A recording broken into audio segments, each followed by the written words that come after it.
Salut les gars, bonjour à tous. Bon, dans la série On aime les écrans et on en met partout, on va faire aujourd'hui l'essai d'un écran bien à part, le Carpuride. Ah non mais là c'est le dernier modèle, hein. Moi je te fais pas l'article sur des trucs qui datent. Donc quand on nous a contactés pour essayer cet écran et en parler, encore une fois on a sauté sur l'occasion.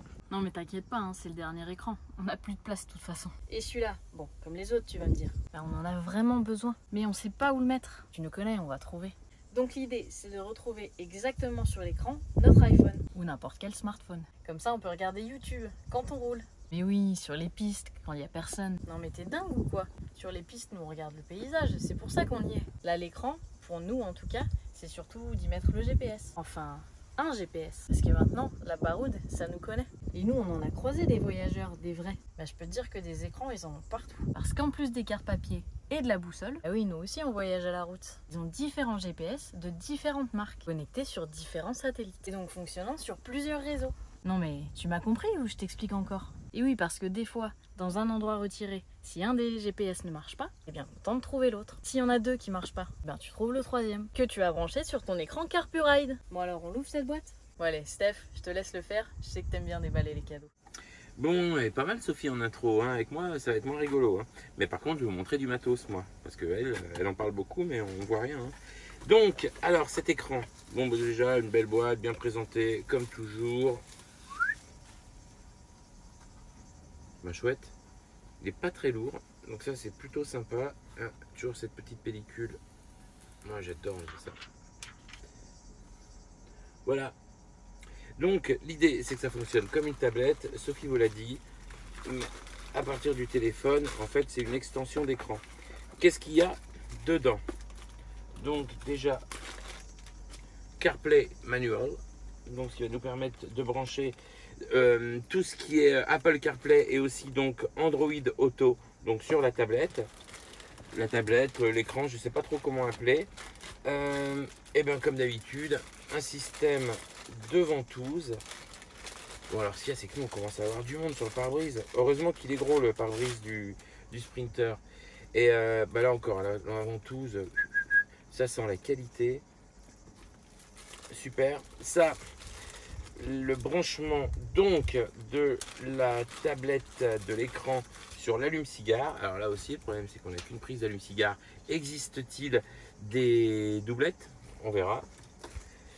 Tac tac tac, qu'est-ce que c'est que ça? Un système de fixation a priori qui se visse, un câble audio jack stéréo mini jack, et ça doit être un support qui va nous permettre d'installer la tablette a priori, hop hop hop, de l'incliner, etc. Allez. Donc Steph a parlé de recopie et d'extension d'écran, et ça c'est juste une fonctionnalité de la tablette parmi tant d'autres, notamment bien sûr le CarPlay, l'Android Auto, mais également des fonctions qui lui sont propres et internes. Alors là on voit bien sûr la connexion au téléphone, mais aussi le contrôle de la radio. Là il est question de l'écran HD 1080p tactile, et puis en fait on peut brancher également une clé USB ou une carte SD, et ça va permettre de lire de la musique ou des livres audio ou ce qu'on veut directement par la tablette, soit avec le haut-parleur qui est intégré, soit en connectant ça au haut-parleur de la voiture ou du van avec le câble jack. Il y a également directement dans l'appareil le contrôle par la voix, et il est également possible, ça c'est une option, de brancher une caméra arrière qui fait caméra de recul. Je vais allumer la tablette, on va voir un peu à quoi ressemble l'écran. Bon, pas mal. Là on est en grosse luminosité, hein. Dehors il fait super jour, on a allumé toutes les... Ok, bon bah l'écran il est pas mal. Par contre dès qu'on l'incline en fait il est beaucoup moins lumineux. De face il est bien, mais alors là on voit déjà plus... Moi je vois déjà plus rien. Presque. Ok. Première fonction du Carpuride, il s'agit bien sûr du CarPlay. Alors pour y accéder c'est tout simple, il suffit de jumeler le téléphone avec la tablette en Bluetooth et ensuite d'aller activer, voilà, bah, il le propose, utiliser CarPlay, et là on a CarPlay qui se lance. Donc avec l'interface classique et les différentes applications qu'il est possible de configurer directement sur le téléphone. Pour revenir au menu principal, ça se passe ici. Et donc là on retrouve notre affichage de départ. ça c'est la même chose mais pour Android. Donc là on a la fonction qui permet la recopie d'écran. Alors elle n'est pas compatible avec le CarPlay, donc il va d'abord falloir qu'on désactive le CarPlay et ensuite connecter cette fois en Wi-Fi. Alors bien penser à désactiver le Bluetooth avant et connecter en Wi-Fi à la tablette qui se trouve là. Le mot de passe est indiqué ici. Voilà. Et ensuite activer la recopie d'écran. Là, on voit bien que le CarPuride apparaît. Et on va voir l'écran du téléphone qui va se mettre. Voilà, exactement. Et donc là, on voit qu'on a exactement la copie d'écran. Donc nous, on va certainement principalement s'en servir pour le GPS. Et donc là, voilà, tout simplement. On peut se servir du téléphone et tout s'affiche ici. Donc là, du coup, l'écran n'est plus tactile, tout vraiment se passe au niveau du téléphone. Avec cette fonctionnalité, il est possible par exemple d'avoir accès à YouTube, ce qui n'est pas possible avec CarPlay, parce que c'est vraiment pensé pour la conduite, donc avec une interface un peu dédiée et une restriction au niveau des applications. Et à ce moment-là, c'est le son de la tablette qui prend le relais sur le son du téléphone, ce qui permet d'avoir un son un petit peu meilleur et un petit peu plus fort. Hop, et là, je coupe la recopie d'écran et on retrouve le menu principal. Et puisqu'il est question du son, on voit ici qu'on peut régler de manière assez poussée, assez approfondie en fait, l'égalisation du son de la tablette, ce qui peut être assez intéressant. Là, je me suis reconnectée en Bluetooth à la tablette et on a ici une application qui permet d'avoir un accès direct et simplifié à tout ce qui est appel. Pour composer, l'historique des appels, les contacts, on peut importer directement les contacts ici pour y avoir accès simplement. Voilà, donc ça c'est vraiment dédié aux appels en particulier. Ça, c'est ce dont je vous parlais tout à l'heure, donc il y a possibilité de connecter une clé USB, alors moi là j'en ai pas mis, ou une carte SD, pour pouvoir lire de la musique, des livres audio, ce genre de choses. Et donc là encore, ça lit à partir du son de la tablette.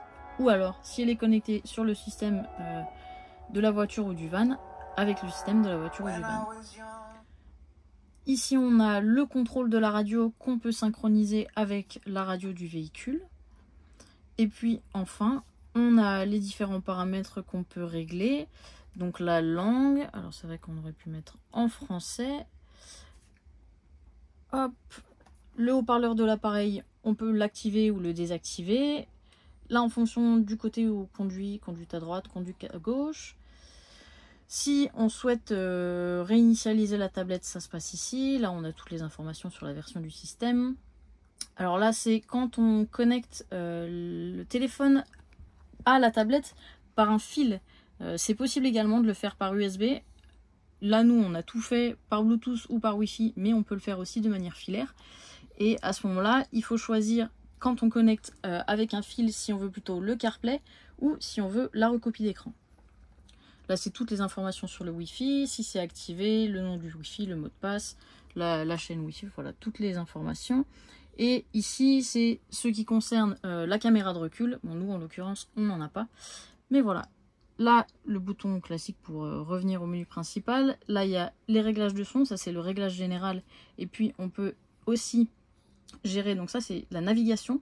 Le volume de la navigation. Et celui-là, c'est le volume de tout le reste. Là, ça indique qu'on est bien connecté en Bluetooth. On peut gérer la luminosité de l'écran. On peut aussi le faire de manière automatique.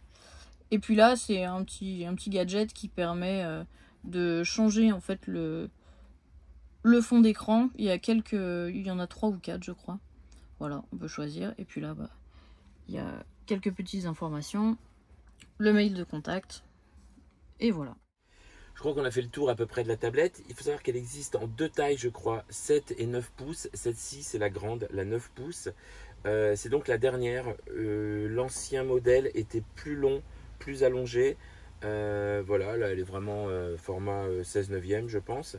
Donc, c'est parfait pour nous. Notre utilisation va être surtout la recopie d'écran et le CarPlay pour en fait, comme Sophie vous avait dit au début, avoir un GPS supplémentaire et pas mal d'informations. Parce qu'actuellement on se sert de notre MBUX, mais le MBUX, donc l'écran de notre van, nous permet aussi d'avoir plein d'autres informations sur le moteur, etc. qu'il est sympa d'avoir. Bon, il y a aussi le côté un peu jet privé avec plein d'écrans partout, hein, je vous le cache pas, parce que c'est quand même pas pour nous la première utilité. Mais voilà, maintenant il va falloir trouver où on le met. Donc je pense qu'on va le mettre en dessous du MBUX, ça on va trouver. Comme je vous ai dit, il n'est pas très lourd, donc plutôt facile à poser. Je dirais que c'est du bon matos qui remplit complètement son rôle et puis qui a quand même pas mal de fonctions que nous on n'utilisera pas. Mais entre la caméra de recul, le fait d'utiliser Siri, le fait d'utiliser CarPlay, lecteur de musique, de vidéo, de MP3, etc. C'est plutôt pas mal. Donc comme on l'a vu, en fait, le CarPluride permet aussi à des voitures plus anciennes de bénéficier des nouvelles technologies qui sont intégrées dans les nouvelles voitures, d'avoir un super écran avec plein d'informations.